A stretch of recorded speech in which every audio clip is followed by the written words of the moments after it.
So when doing the Texas Crutch, there are two things you can do. You can use tin foil or butcher's paper.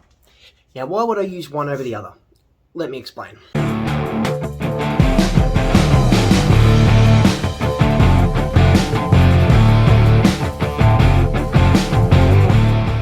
Okay, so we're about 5 hours into this cook, and we're sitting at an internal temperature of around 155 Fahrenheit. Now, it's slowly gone from 150 to 155. It's been quite a slow climb, so that tells me that we've almost hit the stall, which usually does happen around 160 Fahrenheit internal. So just because of that slowdown, I think that's where we're at. So usually at this point would be where you have two choices.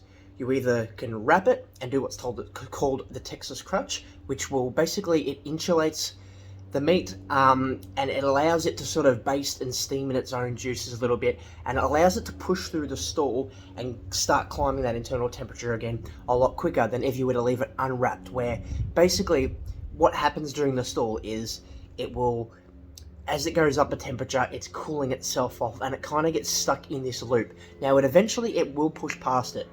And a lot of people like to leave it. If I have time on my side, I like to leave it as well. It just allows the bark to stay intact well. You end up getting a really good result, and more smoke obviously gets through. But if you wrap it, obviously, no more smoke can penetrate, so you lose that factor as well. However, a lot of the time, I and a lot of other people find themselves needing to wrap purely because of how far the day gets along and how you want to have dinner ready by dinner time. So sometimes you need to do that Texas Crutch. So that's basically what I'm going to do shortly. I'm going to let it push through the stall a little bit longer, just to, let it ride through, get as much more smoke as I can, leave that bark intact, and then I'm going to wrap it in butcher's paper. Now, why am I using butcher's paper? Let me explain. So when doing the Texas Crutch, there are two things you can do. You can use tin foil or butcher's paper. Now, why would I use one over the other? Let me explain. The most common go-to, it's a pretty traditional method, and it's what I've used a lot of the time, is tin foil. Basically, it just works well. You can get a really nice tight wrap. It's obviously easier to find in supermarkets, easier to source. It's a bit easier to wrap up as well and use and mess around with when you're doing the meat, as opposed to butcher's paper. What it does allow to do, though, it creates a really nice seal. So you really do get it. It's a really good method to push through that stall, because it will steam. The juices will drop down in the tin foil. The heat of the tin foil is hotter than the butcher's paper, and it just works really well.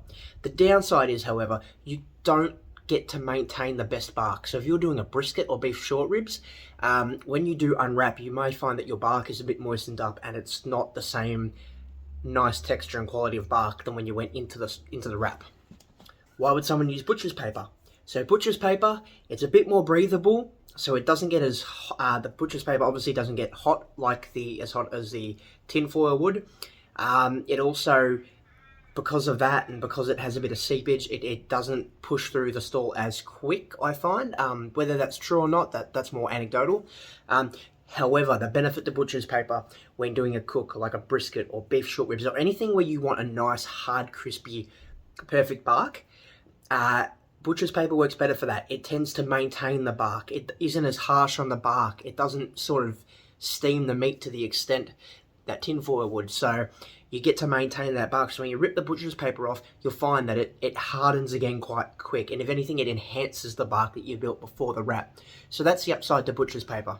So the answer to the question, is one better than the other? No. So today I'm using butcher's paper. Now what's funny is I'm doing a pulled pork shoulder. Because it's pulled pork, I'm not too fussed about the bark. I'm not trying to get a nice bark on the slices, although it would be nice to have a bit of crispiness to go with the pulling and the nice mix with the tender pulled meat. However, I'm not too fussed. So normally I probably would use tin foil because it's more beneficial. I get through the cook a bit quicker. It's easier to play with. However, I have plenty of butcher's paper left over and have no tin foil. So yes, it will preserve my bark, which doesn't matter too much, but it's still going to help me get through the stall. I use butcher's paper a fair bit. I have it around. So today I'm using that. It really depends. What do you like better? What do you prefer? What are you cooking? How do you want your bark outcome to be? It really is a personal preference thing. So you choose what works for you. Experiment. You might find that you prefer one or the other over the other, or you may find that you don't like the Texas Crutch at all, and you don't care if it takes you 16 hours for that brisket. You're going to push all the way through. Obviously with that, you can risk drying out the meat too, so you got to be careful, keep it spritzed, keep it away from the fire source, the heat source.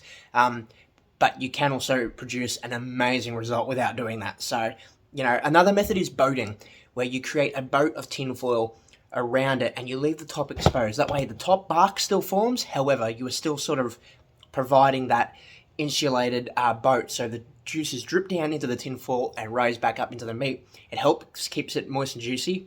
It allows you to keep the bark formed because you're leaving the top exposed, but it also allows you to push through the stall because it's heating up quicker with that tinfoil base. So boating is actually my favorite method out of all of these. You could do that by wrapping foil around the outside, leaving the top, or you get an aluminium foil tray and just crimp it around the outside. That's another easy way to do it. So there are 3 methods there, with boating being an absolutely incredible choice. So you kind of get a hybrid of both. So they both have the benefits.